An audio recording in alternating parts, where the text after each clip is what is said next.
If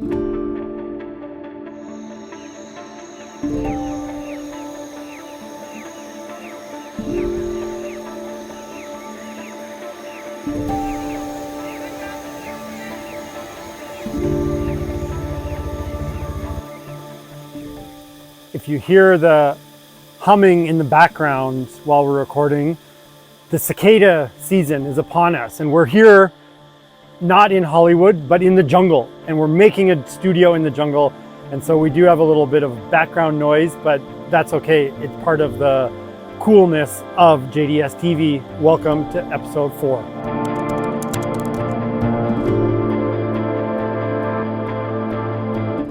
JDS completely relies on your donations.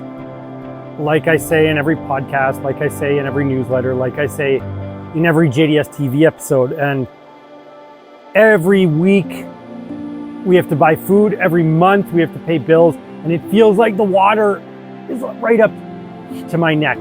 And over the Christmas break, while we were home, we got some year-end donations, some significant year-end donations that blew me away, and we were able to upgrade our solar system. We were able to buy new music equipment, basically go shopping and say, what do we want? What is a JDS band gonna look like? And a worship band, and we could buy it all.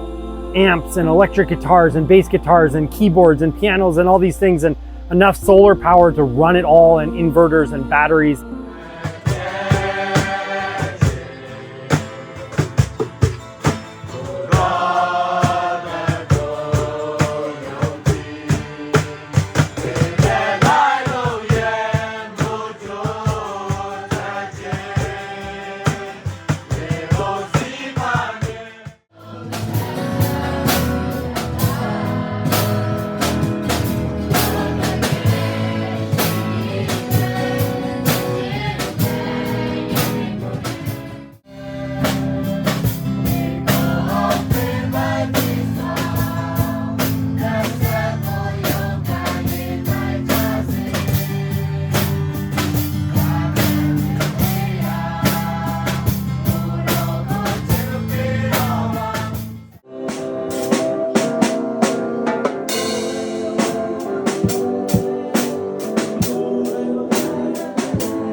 We also got an amazing donation of 10 laptops.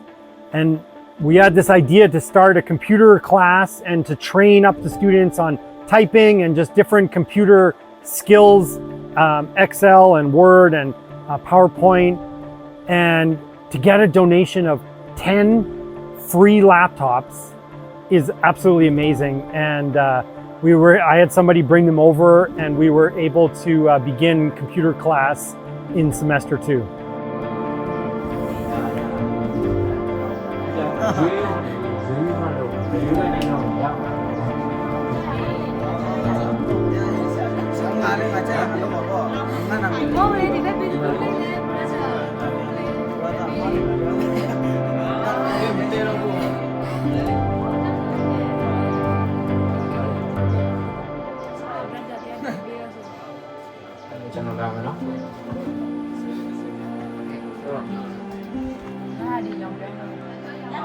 Dòng giống này nãy ra là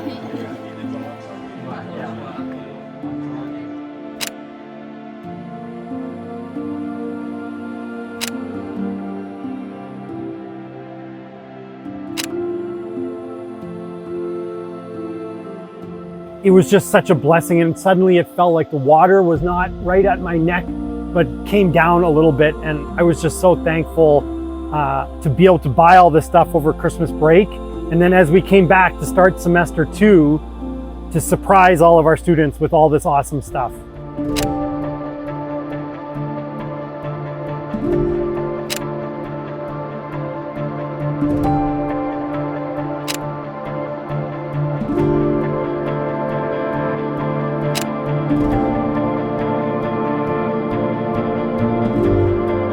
So we have one married couple, Dewa and Jite, who came to JDS as a young married couple.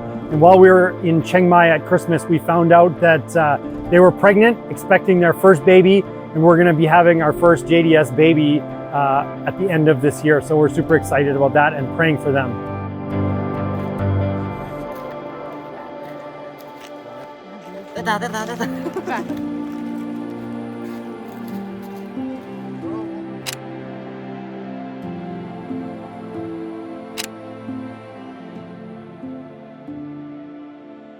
Before the Christmas break, we realized we had an alcohol problem. And it wasn't honestly something that I thought would really be something I had to deal with at JDS. And the simple solution is just to say no alcohol, to ban it. I think we're probably the only discipleship school in the world now that runs a version of AA, of Alcoholics Anonymous. And any Bible school in Burma or Thailand, it would definitely have a zero alcohol policy.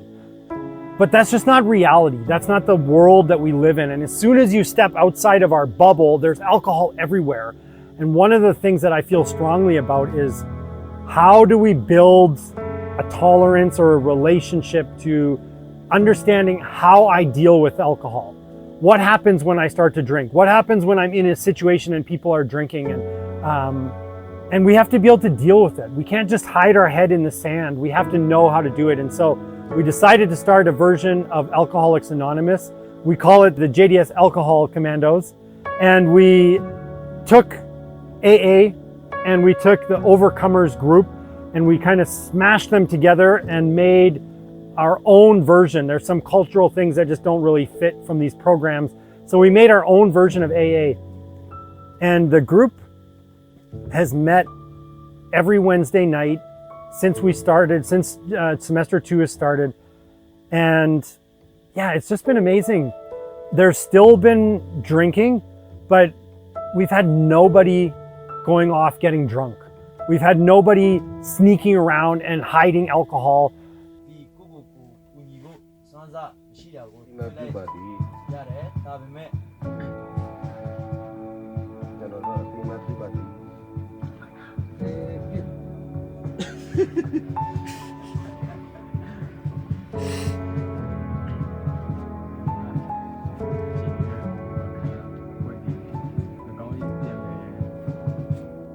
We're trying to bring it into the light. The rule is that you are allowed to drink if you have permission. You're never allowed to be drunk. And it's been really amazing to see these guys sit around every Wednesday night. And over time, I pulled myself out of the group and they took ownership of it. They wanted to meet. They changed the leader every week. And it's been a really beautiful thing and a really beautiful part of JDS that I just wasn't expecting, that Jesus just brought to us.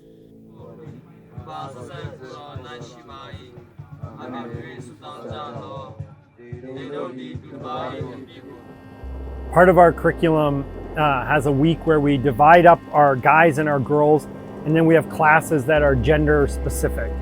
And so we took the guys, and I took the guys camping down by the river, and we just had a blast out there. When I was a kid, I used to love building forts. And so I challenged the groups. We have different groups, and I challenged the groups, okay, you have 2 hours to build a fort in the jungle, and you're gonna sleep in your fort tonight. And so we all just went back to something in our childhood, something in us that knows, man, a fort is a place where I can go and hide. A fort is a place where I'm safe.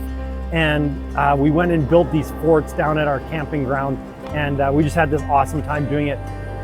In the evening, as it got dark, we We lit some bonfires along the middle and we made a barricade, divided into 2 teams, and then we just played an epic game of capture the flag. There's no spiritual lesson about this other than the fact that it's awesome and it's fun and it just brings out something in us.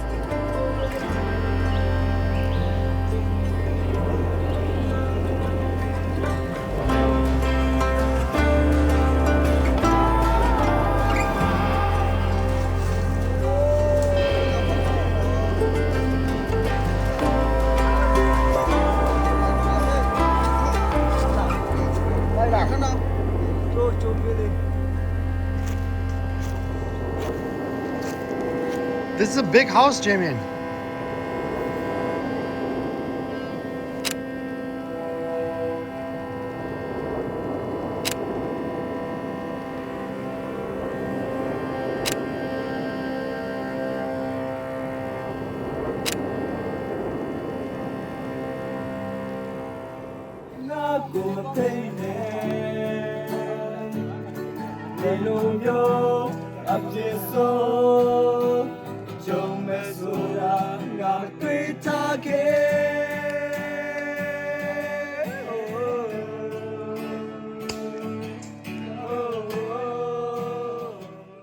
We had another week of classes on the temptations of Christ in the wilderness and the relation to the Lord's Prayer.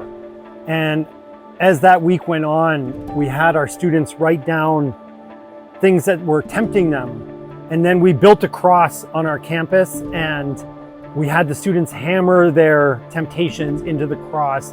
And at first they were unsure, like, are we allowed to do this? Is this normal? Is this okay?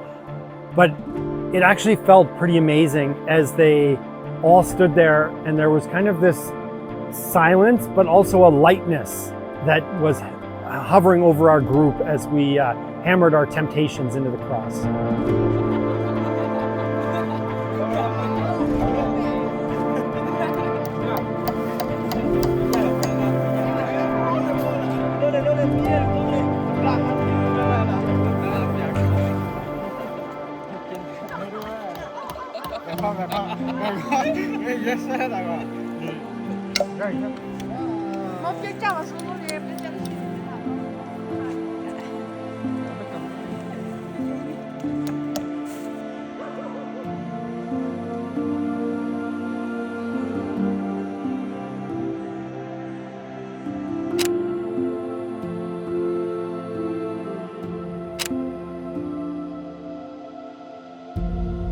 As semester 2 went on, we started to prepare for our second mission. We had finished our first mission before Christmas break and kind of wrapped up semester 1, but now we started to prepare and we really wanted to spend time focusing on developing a great program that we could bring to our second mission, which is going to be in March in Karen State.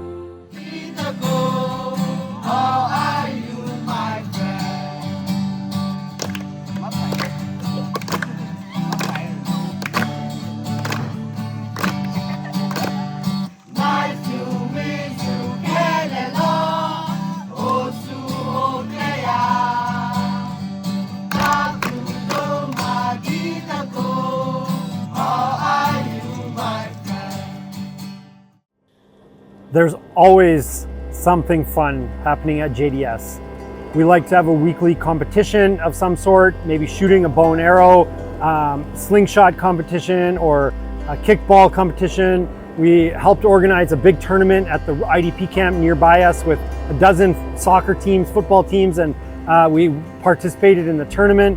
And there's always hunting and different things going on that keep our students active and busy while they're here at JDS.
So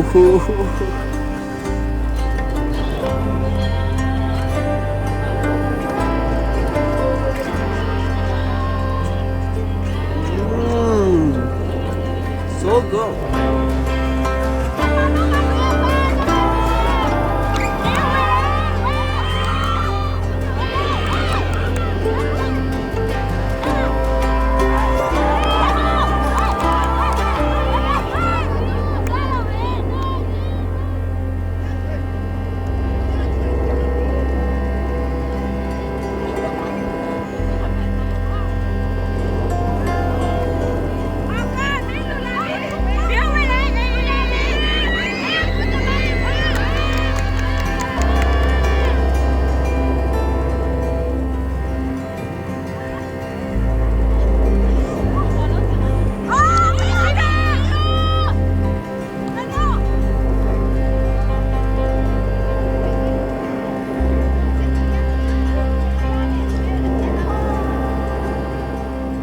As we start to look ahead, or as I start to look ahead to JDS-2, which will be starting in September, I start to see some of the big needs we have. And one of the big needs we have is for discipleship teachers.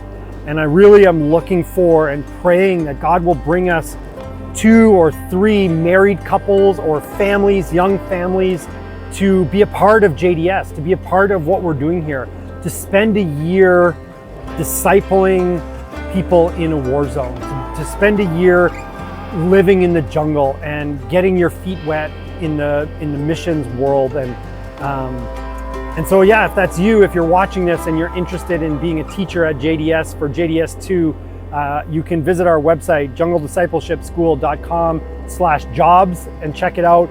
We have jobs for discipleship teachers, music teachers, art teachers, BBJ teachers, all sorts of different things on there. And if you have a call to the missions field, yeah, we need you.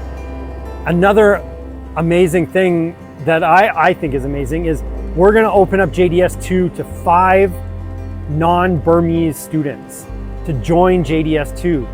And so if you're a gap year student, you've finished high school, or you're a year or 2 out of high school and you're looking for a discipleship adventure, a discipleship opportunity, come and join JDS. We're going to take 5 non-Burmese students and mix them in. They will sleep where our Burmese students sleep. They will eat what they eat.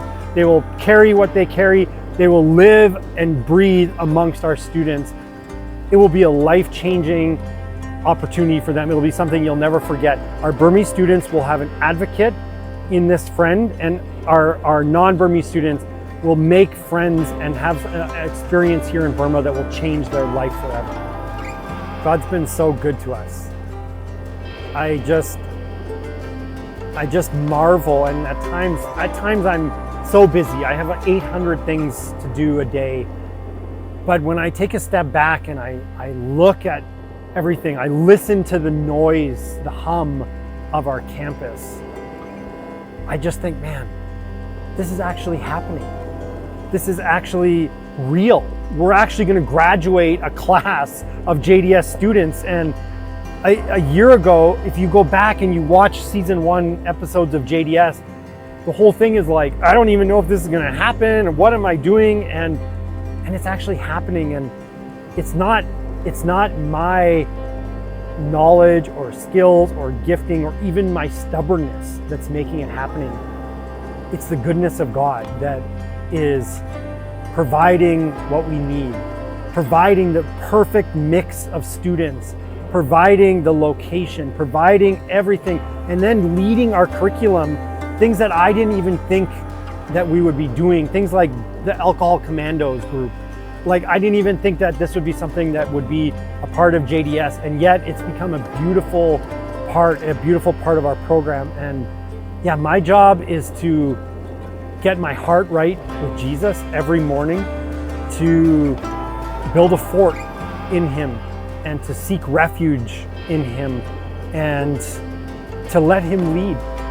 My job is to let Jesus lead, and to just pass on where I think He's leading us to the students. And I've been along the ride. You guys have been along for the ride as watchers of the JDS-TV show and followers of our podcast and readers of our newsletters and followers of our social media. Yeah, you guys have been along for this ride too, and we're just letting Jesus guide us. And I hope and pray that He's doing that in your life as well. I remember the space where we first met. There were days we sneak away and trade secrets. Back when time was our only audience. Take me back to that small childlike innocence, when it was just you and me, no space between our hearts. Oh, oh, we would play hide and seek, count to 3, ready or not. Oh, oh, when the altar of your presence was in my backyard.